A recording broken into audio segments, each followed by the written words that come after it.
We all know that to apply for a job, we need a resume. And for some companies, it's the only document that I need from you in the application. A resume is so important. It's the first and sometimes the only document that can open more doors for us or stop our application just there. As a career coach, I have the privilege of reading hundreds of resumes from job seekers. I've seen so many mistakes that can be easily avoided to get you a skill job. Hi everyone, how are you going? I'm Thea from job.com.au. I help skilled migrants and international students get jobs and live a better life.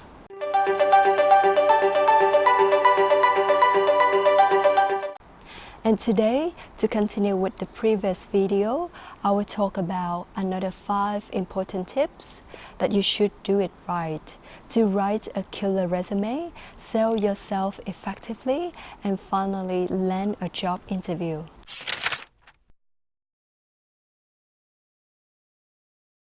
Tip number 1, include only the most relevant information. While you may have more than 10 years of experience, it's very important to keep your resume as brief as possible without leaving out any key information.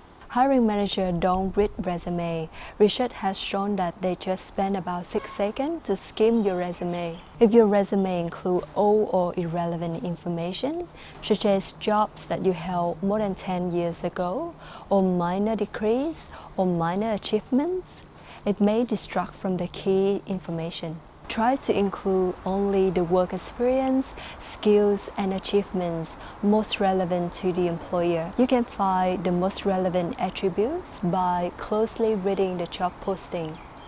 You should also prioritize important information higher on your resume to draw the attention to the important skills and achievements.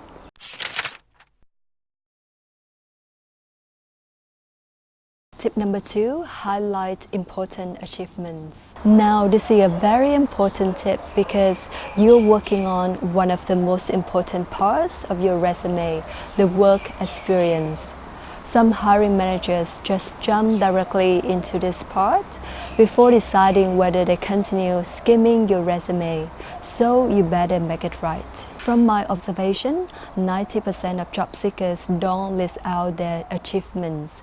They just have a list of responsibilities of what they did in that position. And remember that responsibilities stay the same for anyone that holds the same positions.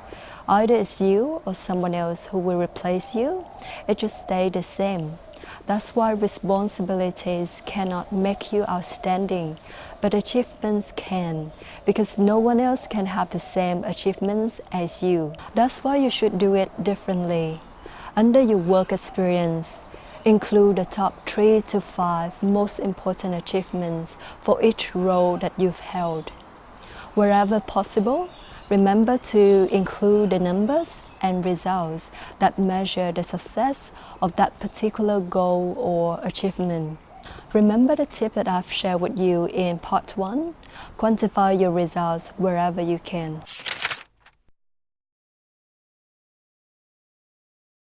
You may be tempted to throw in tons of jargon so that you sound like you know what you're talking about. But ultimately, you want to keep your resume understandable to the average person. Remember that the first person that sees your resume might be a hiring manager, an assistant, or even a high-level executive. And you want to be sure that your resume is readable, relevant, and interesting to all of them.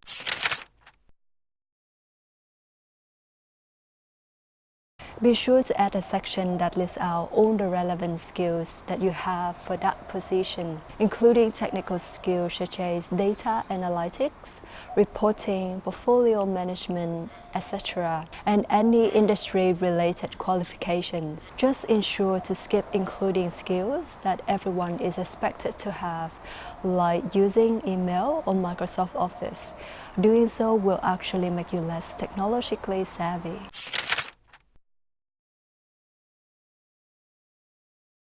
Tip number 5, be outstanding. One part of the resume I've seen many job seekers miss is the honors and awards section. Do include any award or any recognition you've received, even if they're company-specific awards. As I've shared with you in other videos, the competition in Australia is very aggressive.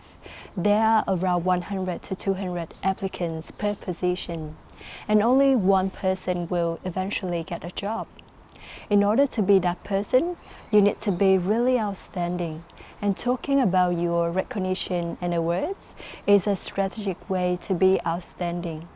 People may have more years of experience than you, or they may have the same skills and experience, but they may not have the impressive awards and recognition as you do. Now, if you're someone who's struggling to get a job in Australia, you've been trying for a while without any luck, feel free to head over to my website at acejob.com.au/contact us. Send me your resume from that page so I can give you a free resume assessment, and then we can talk about the strategies, how I can help you get employment in Australia.